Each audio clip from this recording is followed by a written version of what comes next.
Welcome back to Lift You Up, Inspiring Health Stories. I'm your host, Tamika Bickham. I'm the founder and chief storyteller of TB Media Group, but for the purpose of this podcast, I am your health and happiness matchmaker. Now, before I introduce you to today's guest, you know what I'm going to ask you to do if you haven't already. Hit subscribe on YouTube, turn on those notifications, and please connect with me on LinkedIn. I'd love to stay connected with you. Now, today you are going to meet Patricia Ojeda. She is an incredible woman with a long career in technology, marketing, and operations. She even holds 26 certifications, but says that her most important certification is being cancer-free. She was diagnosed with stage 4 cancer during the pandemic, and she is talking all about that journey and how she found herself again through cancer. And she says it was really one of the most awesome experiences in rediscovering herself and her strength. Our physical, mental, and emotional health is not just a want, it is a need for happy lives and prosperous businesses. Lift You Up is the podcast where we share inspiring health stories from business owners who are fulfilling their purpose to live their healthiest lives and helping you do the same. From former TV reporter to marketing entrepreneur and content creator, I care about sharing stories that matter and stories that connect us. I'm your host, Tamika Bickham, your health and wellness matchmaker. All right. Well, today I'm so excited to actually not meet for the first time virtually. I feel like I usually say that every episode because Patricia and we met about 2 weeks ago at the time of this recording at the Broward and Beyond Business Conference. That was great to be back in person, but I'm excited to introduce all of you to Patricia Monica Ojeda, who has an incredible story that I am excited to share with all of you. Welcome to the show. Thank you. Thank you. I'm really happy to be at your show. Your message is even more powerful. Just reading through your bio, you have a lot of different experience. What stood out to me is 26 different certifications, including PMP, management consulting, and so on, but also in the areas of personal development, like you're also an NLP practitioner, meditation trainer. But I like what you said here that the best certification that you added is cancer-free. That is the most amazing journey that I have in my entire life. Everyone might feel sad. To me, was a learning process. So let's dive in. Tell us a little bit about you, your journey, your story, wherever you want to start. Okay. That feels good for you, so we can get to know you a little bit better.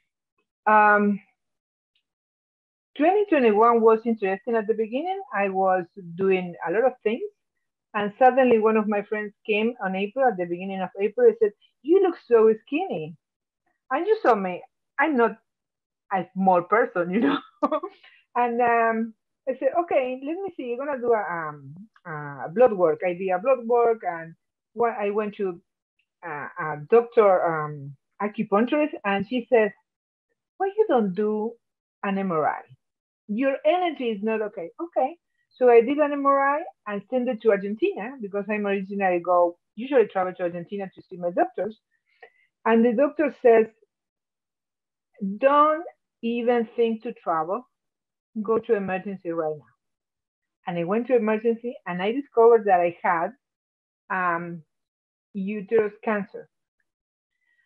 Because I was bleeding, but I wasn't paying attention. And I met the wizard, Dr. Jordan, and he said, okay, tomorrow we're going to do a surgery. I said, what?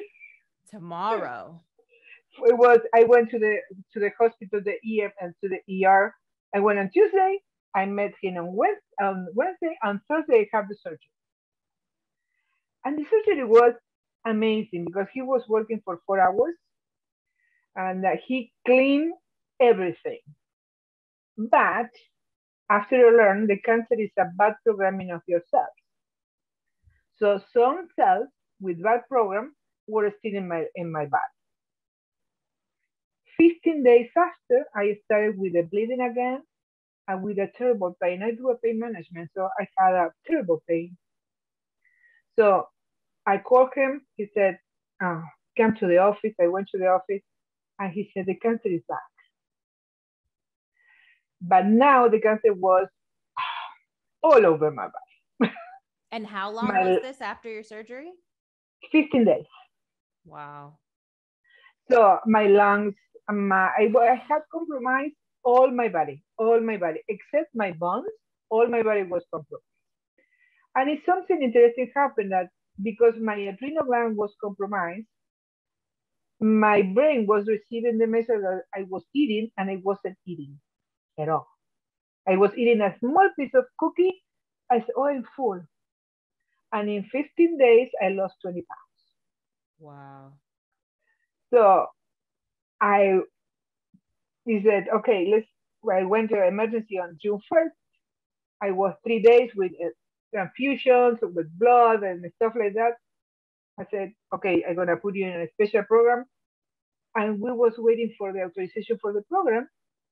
And the authorization was delay. Said, okay, doctor, we have to do something. I went again to the ER, and then he said, okay, put blood, and tomorrow you're gonna start with the chemotherapy. So on June 10th, 2021 was the beginning of my new life. For 9 cycles, every 21 days, I was in the fusion center at the Broward Hospital.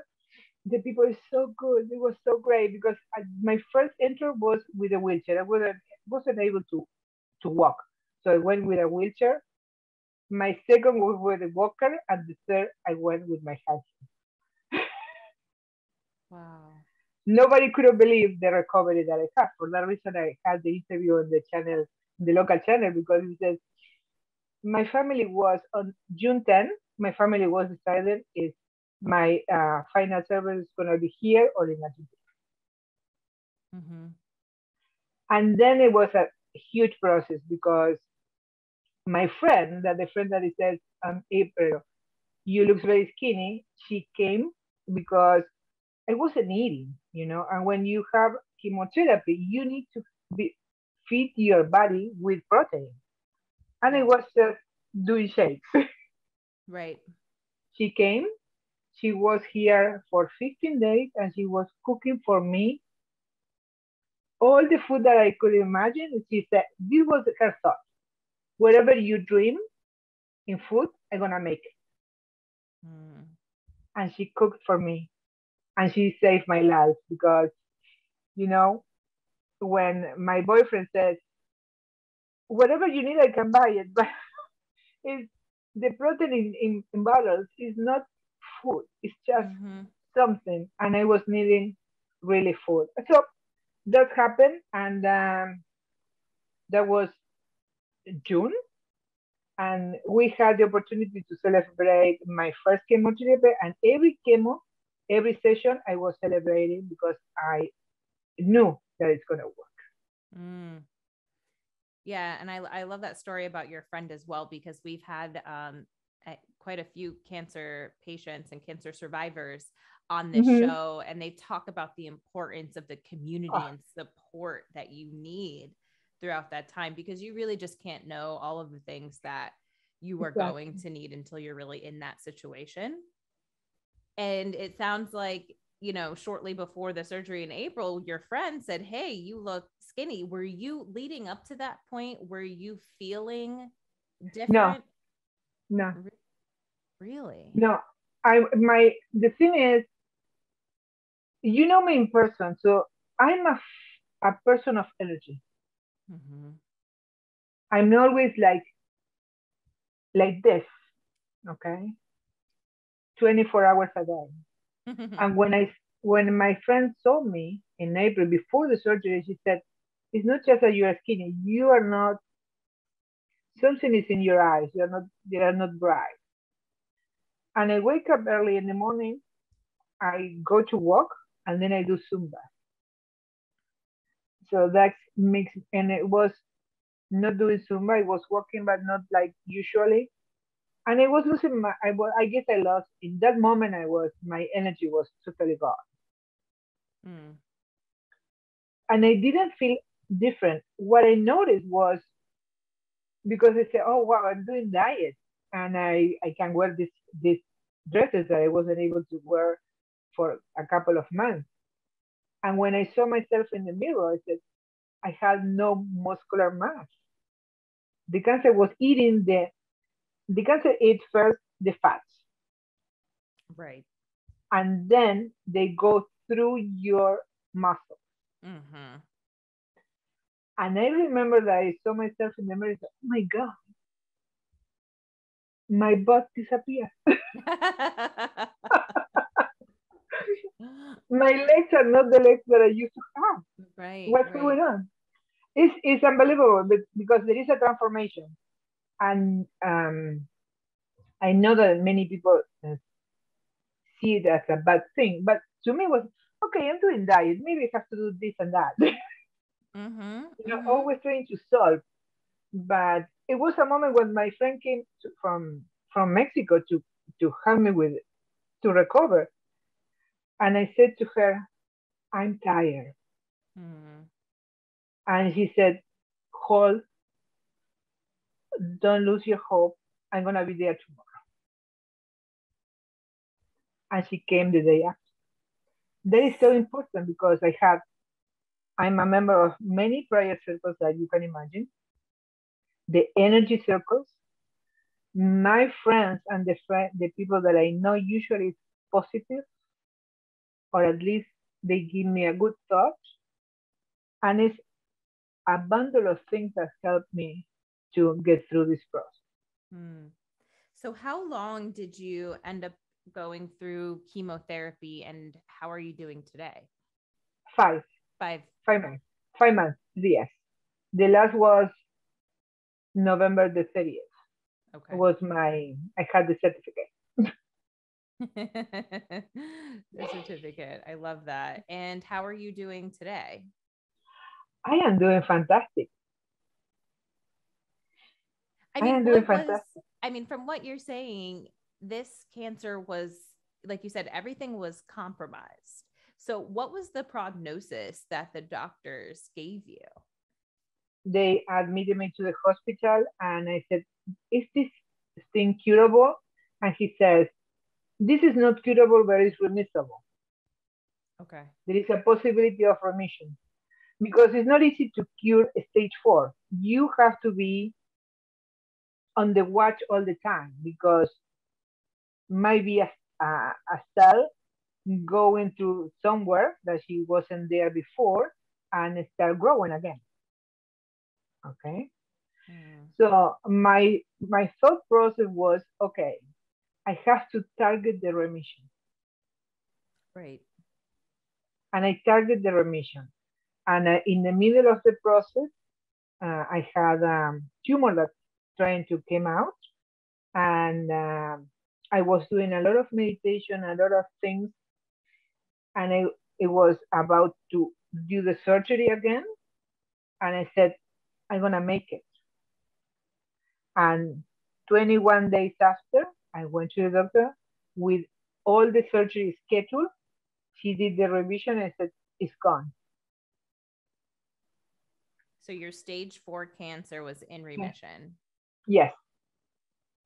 In December, he did another CT scan because every time I go to visit the CT scan, he said, "I'm going to put you in Broward Hospital has a research center about cancer.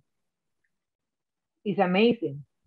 And I'm going to put you in the program because maybe we can improve something."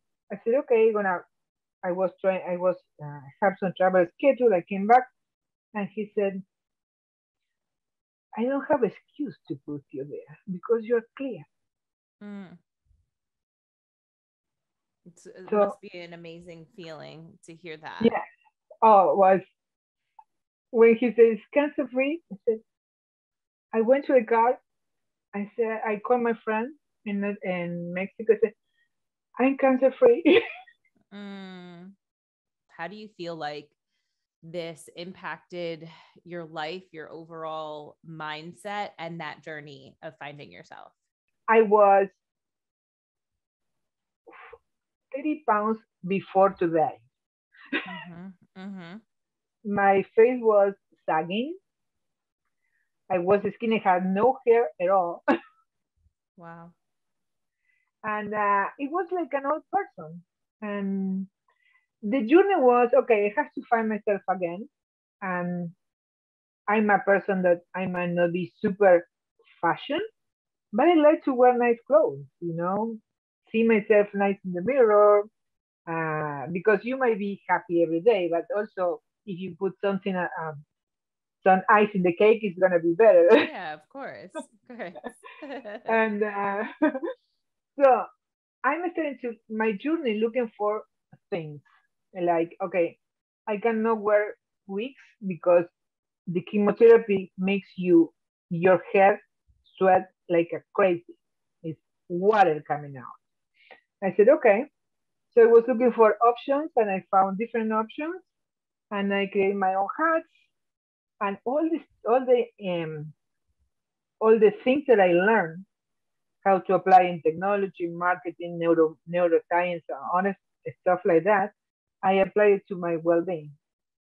So all the things that you learned, because your career has been in operations, technology, marketing, um, I'm assuming in roles like those are all roles that really demand a lot out Yes, of you.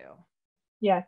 So what did you take from that and how did you apply it to this First of journey? all, it was first of all it was the discipline, the management of your energy when you are having any kind of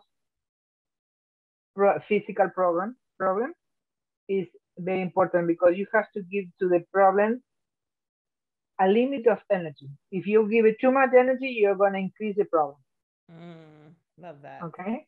Yeah. So what I was doing was waking up at 5 a.m., doing my meditation, doing the mirror. There is a mirror of the mind, which is a meditation from Silva Method. And then I was going out to walk and then doing research about how can I solve this issue. To Mm, me, never were problems. I was looking after just solution of simple situations. If you have a problem, you let the situation become a problem. mm, Okay? So in design thinking, you design to improve your life. So my idea was to create things to improve my life. My background in technology helped to do research to to decide the what kind of things that I'm looking for, and that is the right answer. right. Right. But Because you can do doing a search on research, Amazon. Yes, right? research. Doing the right kind of research, being solutions Exactly. oriented, not focusing so much on the problem. I love that you said Exactly. that because it feeds the problem more, but Don't focusing on feed the what is beast. the, yeah, exactly. Oh, exactly. No, I agree with you so much there. I want to talk about some of the health and wellness practices that you Okay. implemented during this time. You mentioned meditation. Was that in combination with anything else that really helped keep you grounded? uh, First of all, accept my journey was accepting what is going on. Okay, I remember one of my friends saying, "Patricia, everything has an expiration date. Mm, The yogurt has an expiration date, the fruit get dried, and the people has a beginning and the end." So with that in mind, my mind was okay. Maybe it's not my time, but I know that I have to accept that if it's my time, okay, let it go. mm-hmm. And let go that thought, and I started to do meditation, managing my own energy because my energy wasn't really, I had not too much energy. The thing was giving to the energy to the right things. And I focused on, my brain was focusing on how to feed my body. I did a research about what kind of vegetables or what kind of food doesn't feed the cancer. Mm, And I found a book is Eating to Feed the Cancer. right. So I was reading and I Yep. was, I know diet is so important it's in the that. most important thing. Yep. I Hmm. was talking with people, with researchers, and everyone was saying the food is the most important. So Hmm. my practice was food and not any food. Hmm. I was having amazing tours to Whole Food, Hmm. to farmer market, Hmm. and looking for the right food, not the right vegetables, the right um, chicken, pork, because the antibiotics, all the things that I learned as the food today, it was like, oh my god, Yes. Yes. We this talk is a lot about crazy. that. Yep. Absolutely. So it sounds like the process was acceptance of where Yes, you were, meditation to manage your energy, and then yes, also focusing on the right foods and healthy the foods right and food putting. and the right environment.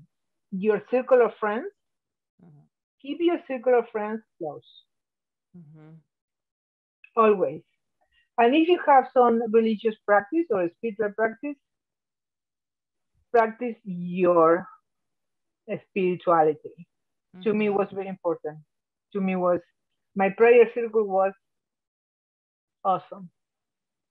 Yeah, no, absolutely. You are really big on sharing your story. We're connected on LinkedIn. I know how you have quite a following there. You're also a speaker and you share this journey. How do you feel like your life, if it has changed as a result of sharing this powerful story? I guess I made a switch. This is what happened to me. I learned NLP, coaching, all that things to improve my career as a leader in information technology and marketing. Mm-hmm. Today, I realize that the information technology and marketing at second level, and my skills and the human behavior are at the first thing on my life. Mm-hmm. So I because I was able to use all the things for me, I know that is what I can help somebody else. So that is the switch that I made, and I guess I'm moving towards more to the I don't know, to the people side than the technical side. Mm-hmm. Mm-hmm. More to the people side versus the technical side is what you're saying. So what I learned in my career is that an organization doesn't go wrong because the market, the organization is built by people. If the people is not okay, the Exactly. organization is not gonna go okay. At the end of the day, we can automate so many things and use technology for so many things, but there will always still be people who have to do those things. And ultimately, stories, which is what we talk a lot about on this podcast, and sharing these inspiring stories are what connect us and people together.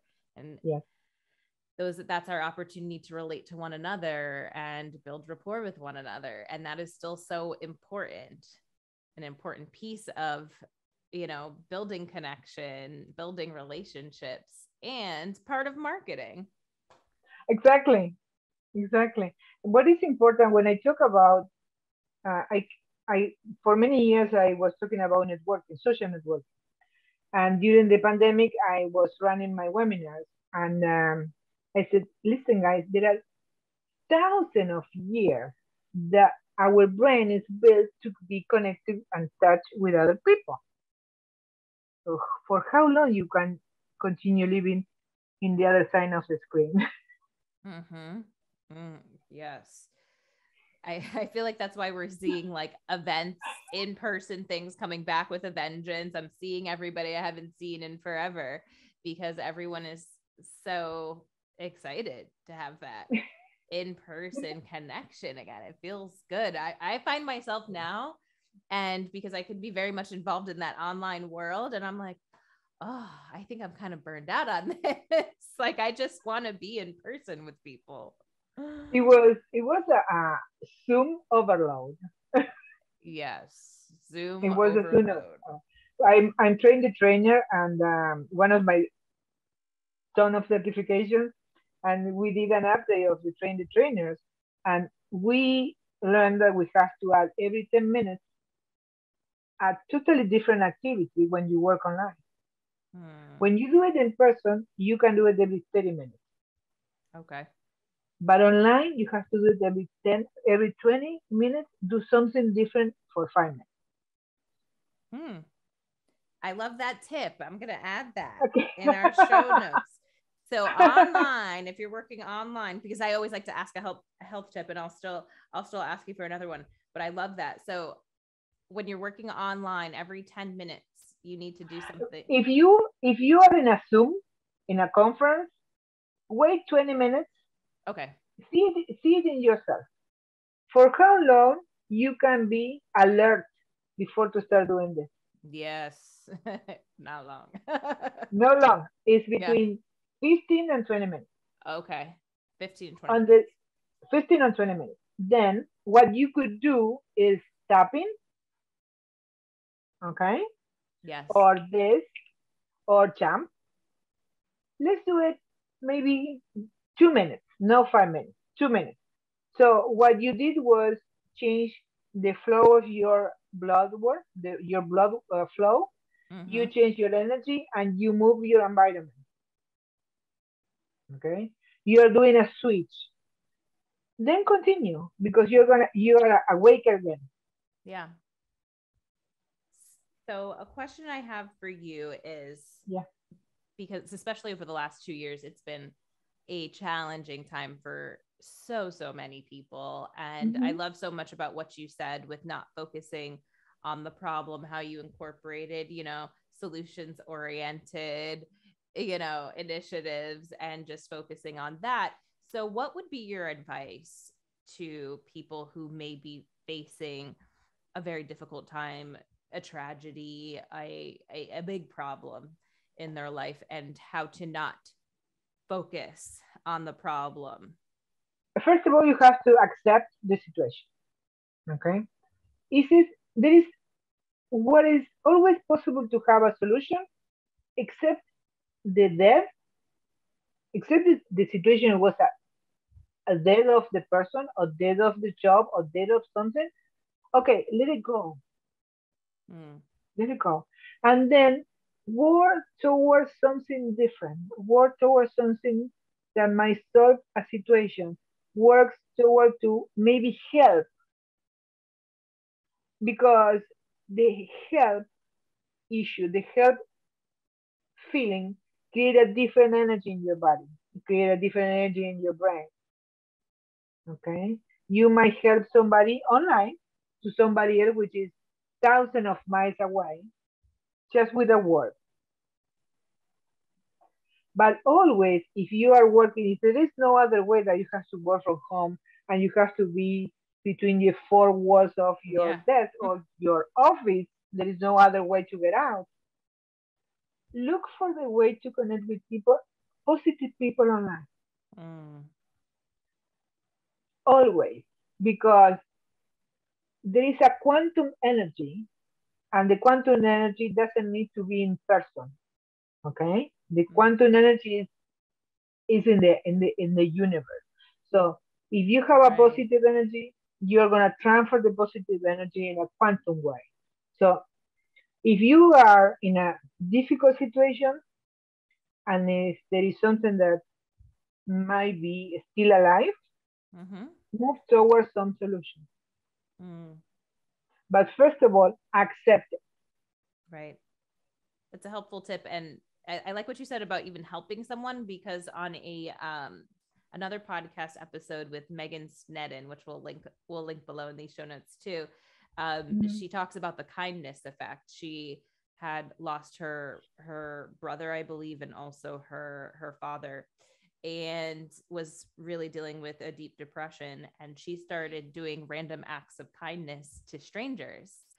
And, you know, whether it was finding, I think she found another woman on, like, put out a call on Facebook, found another woman who had lost her father just before her wedding and gave her flowers because she talked about there being this upward spiral to helping others that can help pull you out of where you are. There is there are different chemicals in the brain that act in a different way when you do different things. One is acts of kindness, and the other one is hear a person who is thankful for something. That kind of stories feed your brain in a different way. You know, it's so inspiring hearing you say that, because look at what you've been through. And one could say that, hey, you have reasons to not be positive, to focus on the problem and not the solution. But, you know, you didn't. And ultimately, at the end of the day, we all have something, a challenge that we're going to face, if not today, in the future or in the past. And it will probably be more than once that we face things. And it's really the response to it. Yes. I love that. It's your response to the issue. This is something that I remember. I was, every day that I had chemotherapy, I was waking up at 5 a.m., doing my meditation, doing the exercise, and then cooking my breakfast, dancing. And I remember, and I still listen that song. It's A Lovely Day. So my day it has to be lovely. It doesn't mean that it's gonna be something wrong is gonna happen. It's life, you know. Yeah, for sure. But if you are putting the good energy in the morning, and my friends from the prayer circles was taking shifts to pick me up in the afternoon. And one of says, every time it was my turn to pick you up, it was like, you are leaving the hairstylist because you were like this. And it's interesting what happened in my journey, because what happened when you have the chemotherapy, and especially when you are 8 hours with the infusion, usually people have convulsions. I had very bad physical problems, and I was leaving the chemotherapy. I never vomited. I never have a convulsion. Maybe just a little pain that it was solving with just a Tylenol. Right. There's such power of the mind. I love that. It's the power is mind over matter all the time. This is awesome, Patricia. Is there anything else that you wanted to add that I didn't ask you before we go? Don't be afraid. If you put in the right energy, everything is possible. I love that. And lastly, I know you said, hey, you've got more of a focus on people. Is there a way that people can connect with you, work with you? All of that information we'll also share below, but you know, feel free. You can connect with me on LinkedIn, of course, and I'm gonna do an update in a couple of days. Also, I create a fan page. It's PMO Attitude and Wellbeing. It's PMO because Patricia Monica Ojeda, which is also positive mental outlook. Positive and mental I'm posting things there like phrases that I like, techniques on meditation. I'm gonna start putting more things from Mind Valley, and just follow me there, or connect with me, or just follow me on Instagram. Awesome. I'll make sure to link to all that below as well, so everyone can easily connect with you and, you know, get their dose of their positive mental outlook. I love that. It's not just project management office, it's positive mental outlook. Absolutely. Well, thank you so much, Patricia. I appreciate you joining me today. Thank you. I loved Patricia's message in this episode, and her thoughts and her mindset around problem solving and being solutions oriented, even during such a difficult time in her life. It's certainly something we all can take away from her message. So make sure you go below, learn more about Patricia, connect with her. All of her information is down below. And hey, connect with me if you haven't already. I'd love to stay connected with you because I'm all of the places. You can find me on LinkedIn, YouTube, Facebook, Instagram. I'd love to see you there because you know what? We come back every other week with new podcast episodes, and I'd hate for you to miss out. So until I see you back in 2 weeks, because I know I'll see you then, stay happy, stay healthy.